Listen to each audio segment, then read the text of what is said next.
చెప్పుకుంటూ పోతే చాలా ఉంటాయి. మన మహబూబ్నగర్ మీటింగ్లో మీరు చూసి ఉంటారు, ముఖ్యమంత్రి లేచి 7 లక్షల కోట్లు అప్పు అన్నాడు. 5 నిమిషాలకే బట్టి విక్రమార్క మాట్లాడి 8 లక్షల కోట్లు అప్పు అంటాడు. ఇక మొక్కాలి వాళ్ళ నోటికి. అసెంబ్లీలోనే చెప్పినది 4,26,000 కోట్లే, మీరు అన్ని అబద్ధాలు చెప్తుంటారు, నేను బహిరంగ చర్చకు సిద్ధమంటే దాని మీద నోరు మెదపరు.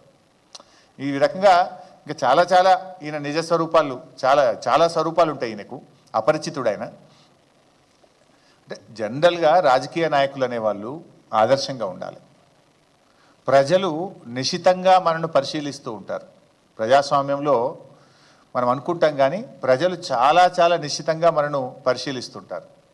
రాజకీయ నాయకులు ఒళ్ళు దగ్గర పెట్టుకొని చాలా బాధ్యతగా మాట్లాడాలి, బాధ్యతగా మెదగాలి. ఇవాళ రేవంత్ రెడ్డి స్టైల్ ఎట్లుంటుందంటే, నేనంటలే నీ మాట, ఆయన అన్న మాటనే అమెరికాలో మాట్లాడి అదొక్క వీడియో చూపిస్తా లాస్ట్గా, మీకు కూడా బోర్ అయిద్దేమో. ఆయన ఏమంటే, ఆయన జనరల్గా ప్రజలు పిచ్చోళ్ళు, మనం ఏదైనా మాట్లాడవచ్చు, నాలుకే కదా, నరం లేని నాలుక, ఏదన్నా మాట్లాడచ్చు, ఎటన్నా తిప్పచ్చు అని రేవంత్ రెడ్డి గారు త్రికరణ శుద్ధిగా నమ్మి ఆయన ఆచరిస్తుండు అని అనిపిస్తూ ఉంటుంది. ఆయన ఒకసారి అమెరికాలో మాట్లాడండి, అదొక్క వీడియో చూసిన తర్వాత నేను ముగిస్తాను, ఒక్కొక్క 2 మాటలు చెప్పి ముగిస్తాను. అది కూడా ఒకసారి. మా చేత మోసపోవాలని ప్రజలు కోరుకుంటున్నారు. సరే, వాళ్ళని కోరుకున్నప్పుడు మాదే ఉంది, రోగి కోరుకున్నది అదే, డాక్టర్ ఇచ్చింది అదే అన్నట్టు ఉంది వ్యవహారం. మా చేత మోసపోవాలని ప్రజలు కోరుకుంటున్నారు. సరే, వాళ్ళని కోరుకున్నప్పుడు మాదే ఉంది, రోగి కోరుకున్నది అదే, డాక్టర్ ఇచ్చింది అదే అన్నట్టు ఉంది. అంటే మోసం చేయడం మాకు అలవాటు, మోసపోవడం ప్రజలకు అలవాటు అని నిస్సంకోచంగా చెప్పిండు రేవంత్ రెడ్డి గారు. అది ఇక్కడ మాత్రం డబుల్ స్టాండర్డ్ లేదండి, ఉన్నది చెప్పినట్టు ఆయన మనసులో చెప్పిండు. దీని మీద మాట మార్చలే. ఈ రకంగా అంటే ముఖ్యంగా నా ప్రయత్నం వల్ల కూడా రేవంత్ రెడ్డి నిజస్వరూపాన్ని ప్రజలకు చూపించాలన్నదే నా ప్రయత్నం, మీ ద్వారా ఈ రాష్ట్ర ప్రజలకు చూపించాలన్నదే నా ప్రయత్నం. చైతన్యవంతులైనటువంటి ప్రజలు ఇకనైనా ఇలాంటి 2 నాల్కల ధోరణి కలిగిన నాయకులను నమ్మి మోసపోవద్దని, మోసపోతే ఎలా గోసపడుతున్నామో మనం చూస్తున్నాం.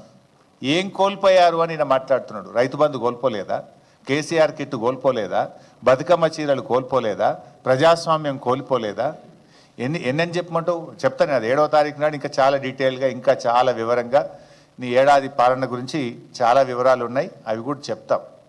తెలంగాణ ప్రజలకు ఈ ఏడాది కాలంలో అనుభవంలోకి వచ్చిందల్లా కూడా మోసం, దగ, నీ 2 నాల్కల ధోరణి.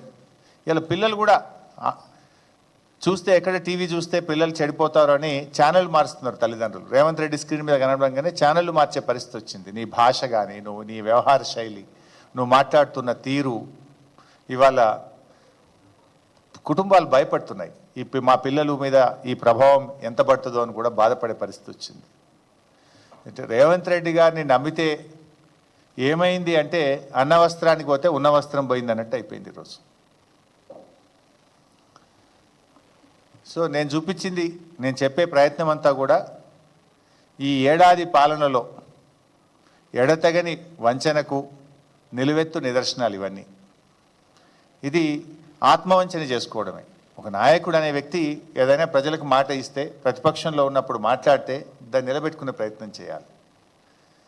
ఇవాళ నీ మాటలే కదా, నువ్వు రెచ్చగొట్టే ప్రజల్ని నేను ఇది చేస్తా అది చేస్తా అని చెప్పి నువ్వు ఈ రకంగా అధికారంలోకి వచ్చినావు. కానీ ఇలా అధికారంలోకి వచ్చినాక ఎట్లా మాట మారుస్తున్నావు కూడా ఇలా రాష్ట్ర ప్రజలు గమనించాలని చెప్పి కూడా కోరుకుంటూ, ఇంత ఓపికగా విన్నందుకు మీ అందరికీ ధన్యవాదాలు.